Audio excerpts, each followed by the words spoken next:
Welcome to the Nightly Morning News Weekend Tidings. A look at the lighter side of the goings-on across Ranu, with a focus on culture, sports, and the arts that we hope will bring a smile to your mouth, beak, or muzzle. I am your host, Sir Timlock Bumbleglave. Now let's make like a marrow worm and dig in.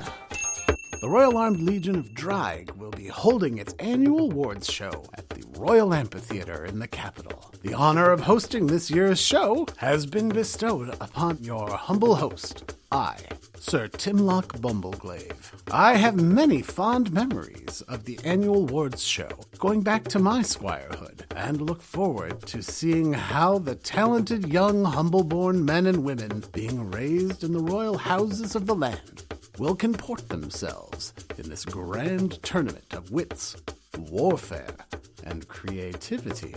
My only regret is that as I am hosting this year's show, my own ward, Pasteri Silverstrand, will not be able to participate. Both the judges and I were very pleased with her performance in the freeform sculpting competition last year, and if she were to have won this year's competition outright, I would not have been surprised in the least. Our Pasteri is one talented lass. Now let's take a look at the goings-on in the world of magical arts and crafts. Pyromancer Theron Strollneen of Griscolm's chapter of the Order of the Searing Wand is ready to share the work that is the culmination of their magical study and experimentation. Strollneen's opus is a series of artworks that are experienced not with the eyes, the ears, the nose, or the tongue, but with the skin.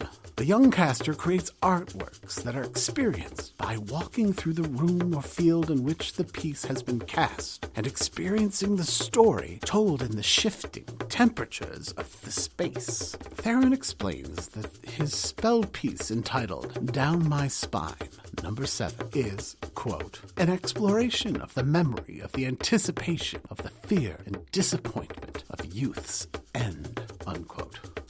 They describe the piece as being cast in clammy domes, surrounded by striated vertical arcs, alternating between arid cold and scorching humidity, all encircled by a tepid, churning, knee-high cloud. Perhaps this is a medium better understood through experience than explanation. That is the news for Ordw the First. Remember, keep your friends close, your enemies closer, and your accountant closest of all. I have been your host, Sir Timlock Bumbleglave, and I bid thee farewell. If you spot any news that you think the good people of Drag should know about, please send an ether mail to tipline@nightlymorningnews.com. Brought to you by Rattlebox Games.